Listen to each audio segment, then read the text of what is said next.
नमस्कार, स्वागत है आपका राज्यसभा टीवी में। मैं हूं आपके साथ अमृता चौरसिया। आइए शुरुआत करते हैं मुख्य समाचारों के साथ।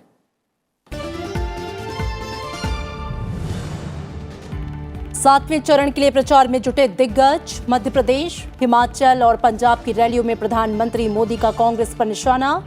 कहा, हुआ तो हुआ बयान दिखाता है कांग्रेस का अहंकार। यूपीए सरकार पर सेना की जरूरतों की अनदेखी का लगाया आरोप।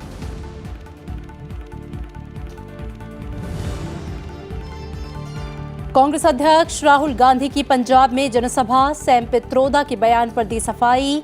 कहा, पित्रोदा का बयान शर्मनाक, देश से मांगनी चाहिए माफी। गोरखपुर और गाजीपुर में एसपी बीएसपी आरएलडी की साझा रैली। मायावती ने कहा, गलत नीतियों के चलते कांग्रेस जैसा होगा बीजेपी का हाल।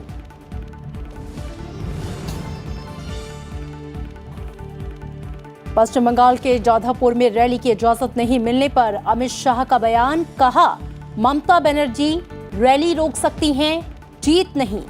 बीजेपी ने की टीएमसी सरकार के तानाशाही रवैये पर चुनाव आयोग से संज्ञान लेने की मांग। अरुण जेटली ने कहा, बंगाल में खतरे में लोकतंत्र।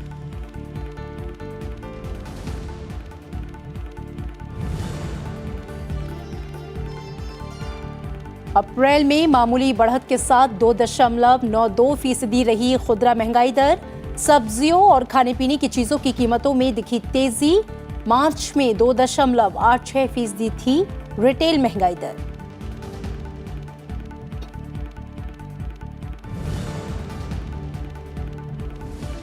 और गरीबी दूर करने और शहरी और ग्रामीण क्षेत्र के बीच दूरियां कम करने के लिए नई और व्यवहारिक सोच की जरूरत। दिल्ली में आईसीएसएसआर के स्वर्ण जयंती समारोह में उपराष्ट्रपति का संबोधन। कहा, सामाजिक समानता और लैंगिक संवेदनशीलता प्रभावशाली विकास के लिए जरूरी।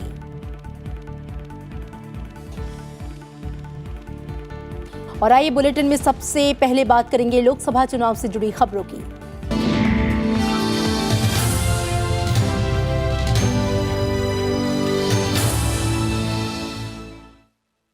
लोकसभा चुनाव के 7वें और अंतिम चरण के लिए प्रचार तेज हो गया है। विभिन्न राजनीतिक दलों के बड़े नेता जगह जगह जनसभाएं कर रहे हैं।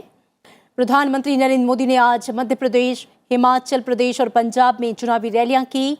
पंजाब के भटिंडा में चुनावी रैली में उन्होंने कहा कि कांग्रेस के पास नेता कंफ्यूज हैं और सोच डिफ्यूज है। इसके चलते उनके नेता का हुआ तो हुआ बयान दे रहे हैं। ये कांग्रेस के अहंकार को दिखाता है।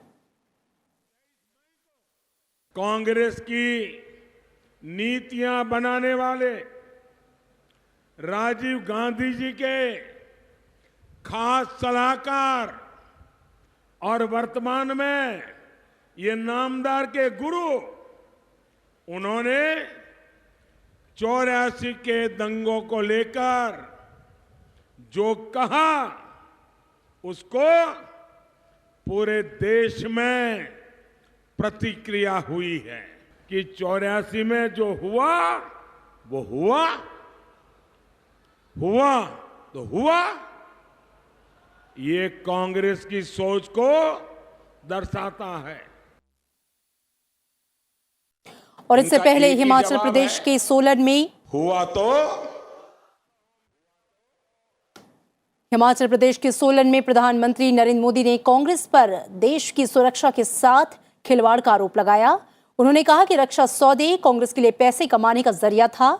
इसके चलते रक्षा क्षेत्र की 70% की जरूरत के लिए विदेशों पर निर्भर रहना पड़ा है।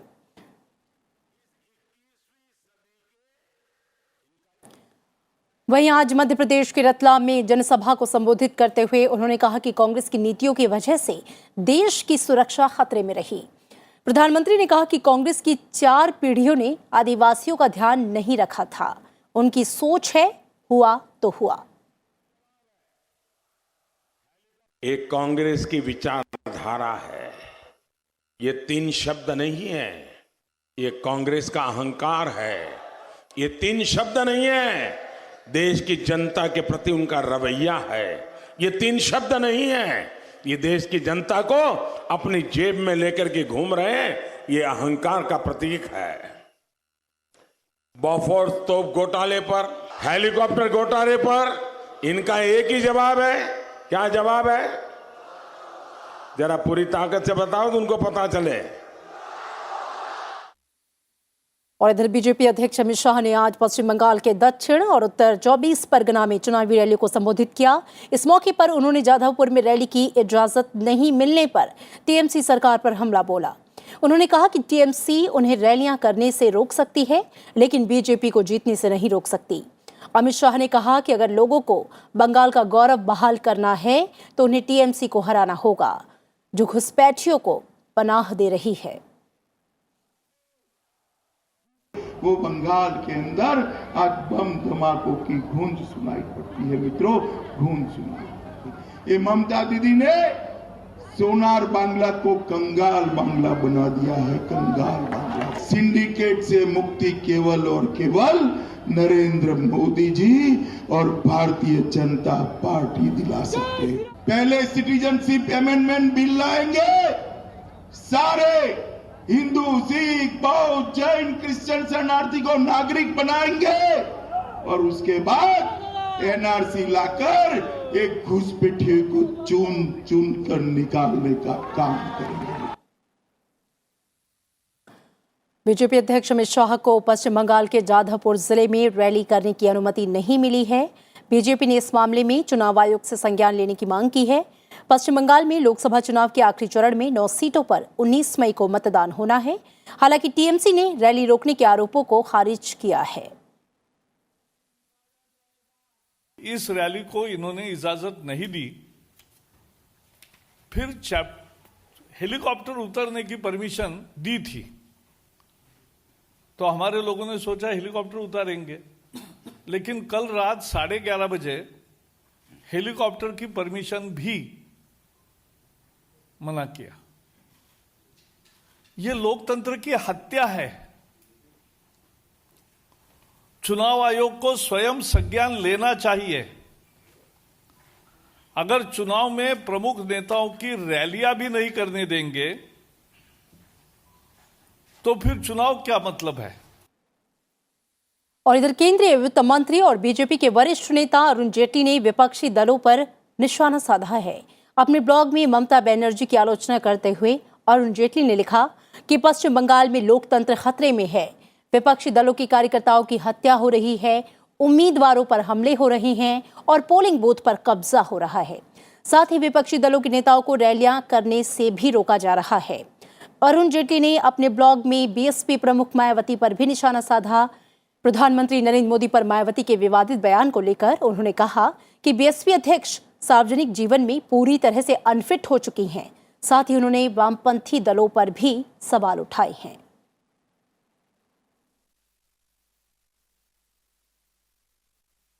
और कांग्रेस अध्यक्ष राहुल गांधी ने आज पंजाब में पार्टी के लिए प्रचार किया। उन्होंने फतेहगढ़ साहिब और होशियारपुर में चुनावी रैली की। राहुल गांधी ने कहा कि कांग्रेस ने किसान कर्ज माफी समेत जितने भी वादे किए वो पूरे किए हैं, वहीं केंद्र की एनडीए सरकार वादे पूरे करने में नाकाम रही। राहुल गांधी ने न्याय योजना का जिक्र करते हुए कहा कि ये सभी वर्ग के लोगों को फायदा पहुंचाएगी। साथ ही कांग्रेस अध्यक्ष राहुल गांधी सैम पित्रोदा के बयान पर डैमेज कंट्रोल करते हुए दिखाई दिए। उन्होंने कहा कि सिख दंगों को लेकर सैम पित्रोदा ने जो कुछ भी कहा है वो गलत है, उनको देश से माफी मांगनी चाहिए। छोटे बिजनेस वाले, मिडिल साइज बिजनेस वाले, बेरोजगार युवा, ये न्याय योजना आपको भी न्याय देगी। ये आपकी भी दुकान चालू करेगी, ये आपकी भी फैक्ट्रियां वो चालू करेगी। जो सैम पित्रोदा जी ने 1984 के बारे में बोला है वो बिल्कुल गलत बोला है और उनको देश से इसके लिए माफी मांगनी चाहिए। कांग्रेस महासचिव प्रियंका गांधी वाड्रा भी आज मध्य प्रदेश में पार्टी के लिए प्रचार उन्होंने किया। रतलाम पहुंची कांग्रेस उम्मीदवार कांतिलाल भूरिया के समर्थन में उन्होंने जनसभा को संबोधित किया। यहां पे उन्होंने विकास के मुद्दे पर प्रधानमंत्री नरेंद्र मोदी पर निशाना साधा। प्रियंका गांधी ने कहा कि पीएम मोदी विकास की बात करते हैं, लेकिन उन्होंने गरीबों, किसानों और आदिवासियों की अनदेखी की। इसीलिए मेरी बहनों ने भाइयों अपनी शक्ति को पहचानिए, जागरूक बनिए। एक बहुत बड़ी जिम्मेदारी आ रही है आपके सामने। ये जो वोट है आपका, ये बहुत कीमती है, इसको व्यर्थ मत करिए। इसको व्यर्थ करने का मतलब है कि 5 और साल आप भुगतेंगे। आप एक ऐसी सरकार को भुगतेंगे जो भ्रष्टाचार, झूठ और आपको दबाकर आगे बढ़ेगी। और इसके बाद प्रियंका गांधी ने इंदौर में रोड शो किया। इस मौके पर मुख्यमंत्री कमलनाथ समेत कई कांग्रेस के नेता मौजूद थे। मध्य प्रदेश में 7वें चरण में देवास, मंदसौर, रतलाम और इंदौर लोकसभा सीट पर चुनाव होना है।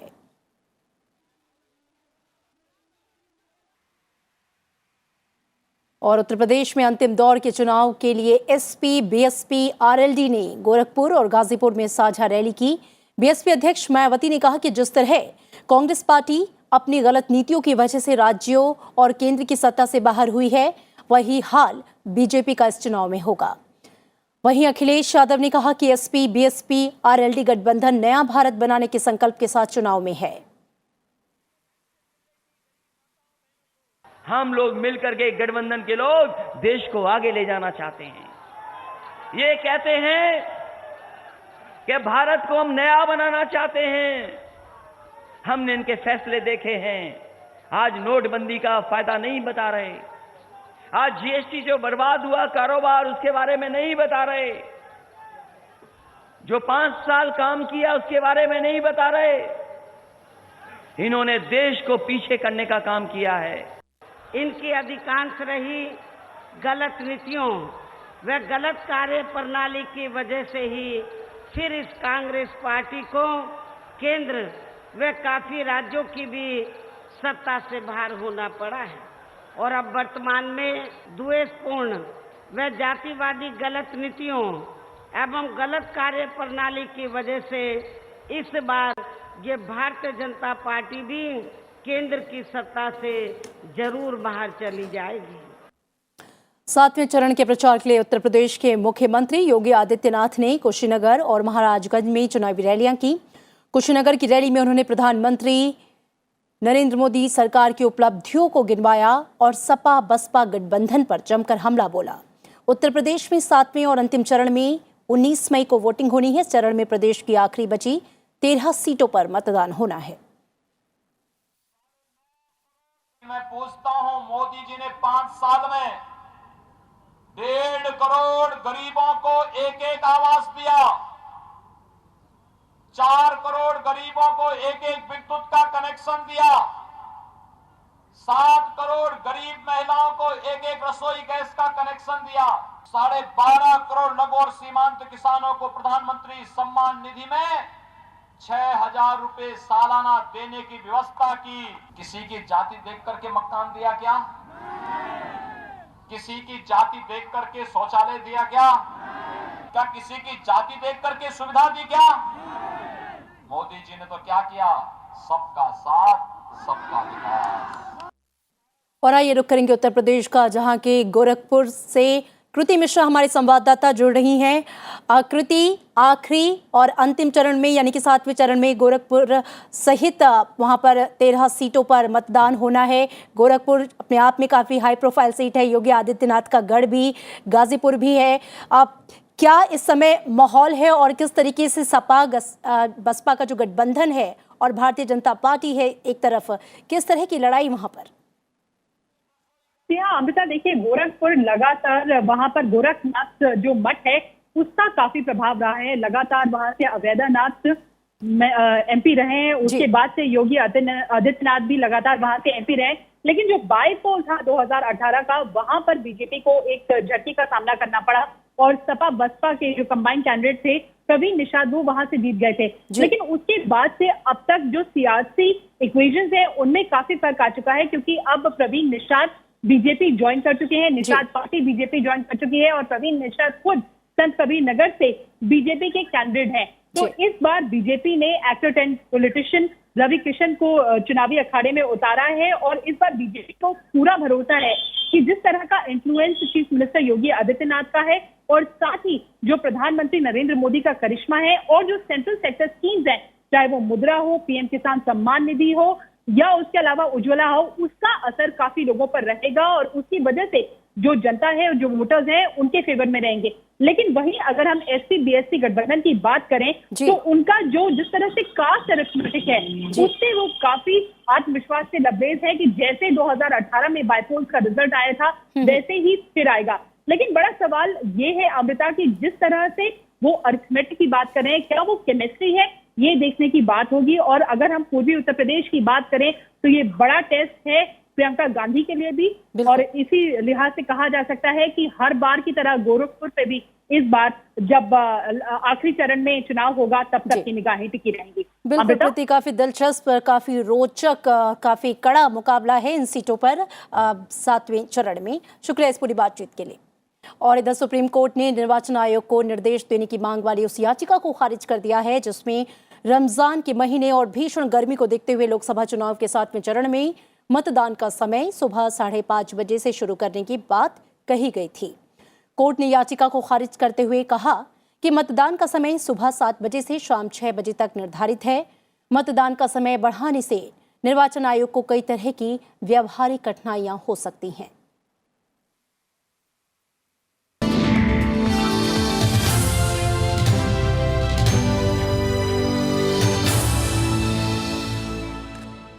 और इसी के साथ यहां लेंगे एक छोटा सा ब्रेक।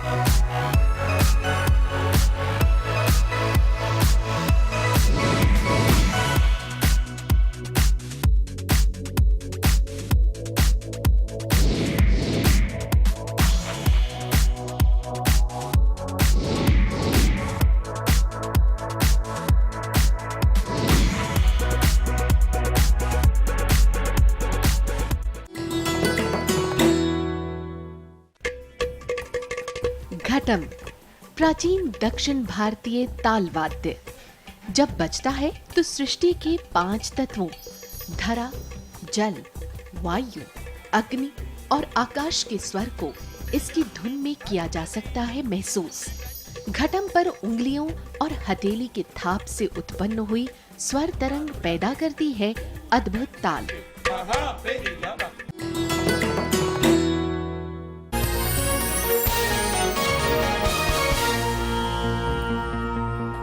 ब्रेक के बाद स्वागत है आपका। उपराष्ट्रपति एम वेंकैया नायडू ने आज ICSSR के स्वर्ण जयंती समारोह में शिरकत की। इस मौके पर उन्होंने कार्यक्रम को संबोधित किया। उपराष्ट्रपति एम वेंकैया नायडू ने सतत विकास के लक्ष्यों को हासिल करने के लिए नए और व्यवहारिक दृष्टिकोण की आवश्यकता बताई। उन्होंने जोर देते हुए कहा कि वर्तमान चुनौतियों और आने वाले समय की चुनौतियों का सामना करने के लिए रचनात्मकता और समाधान तलाशने वाली सोच की जरूरत है।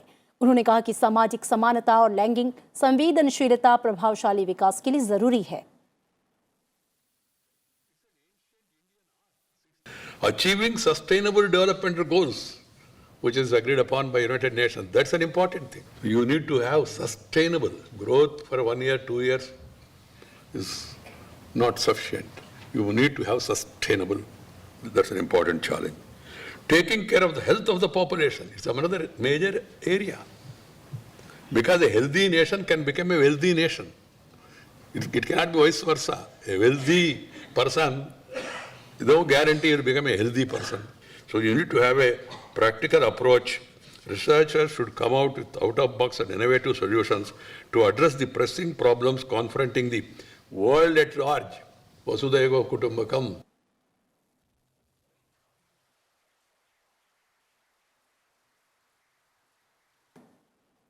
उपराष्ट्रपति ने कहा कि विज्ञान और तकनीकी शोध और नवाचार लोगों की जीविका को बेहतर बनाने के लिए होना चाहिए।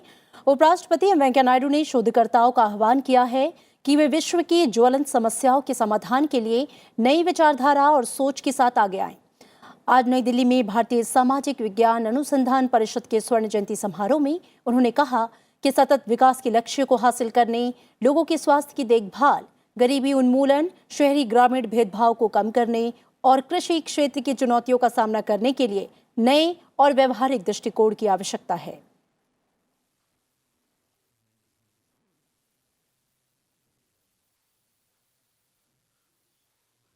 We have to come out with such these things where reaching the unreached, funding the unfunded, recognizing the unrecognized, identifying the problems, addressing the problems without delay, without middleman, without corruption.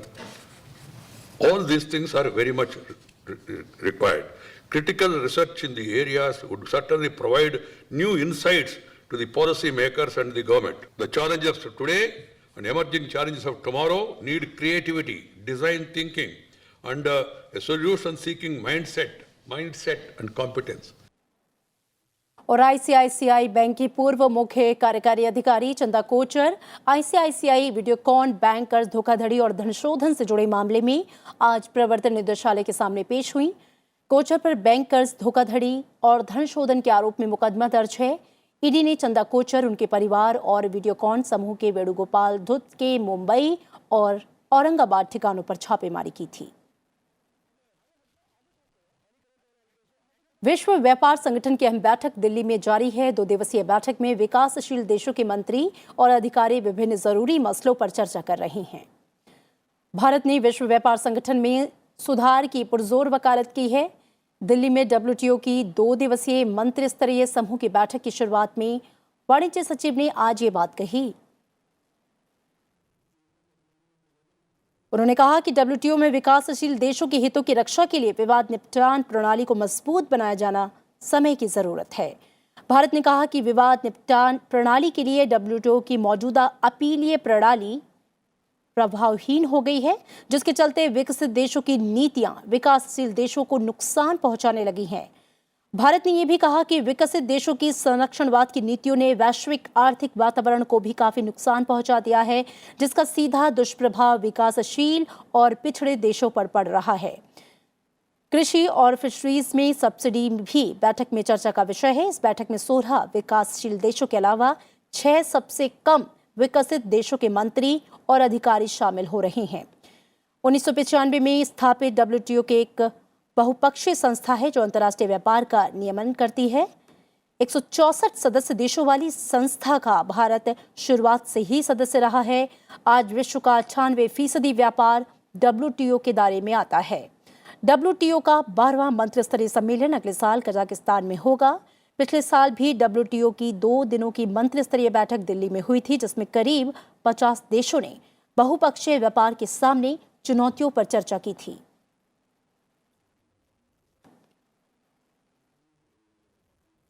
और अप्रैल में खुदरा महंगाई दर मामूली बढ़त के साथ 2.92% पर आ गई है।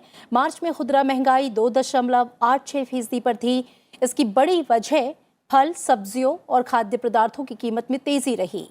अप्रैल में सब्जियों की महंगाई बढ़कर 2.87% दर्ज की गई। वहीं खाद्य महंगाई 1.1% हो गई।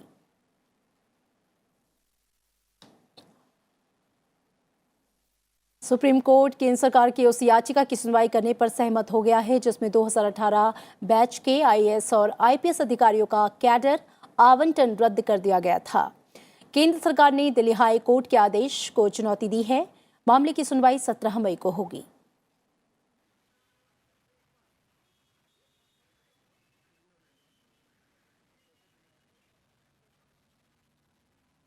और इसी के साथ इस बुलेटिन में मेरे साथ इतना ही, लेकिन आप देखते रहिए राज्यसभा टीवी। नमस्कार।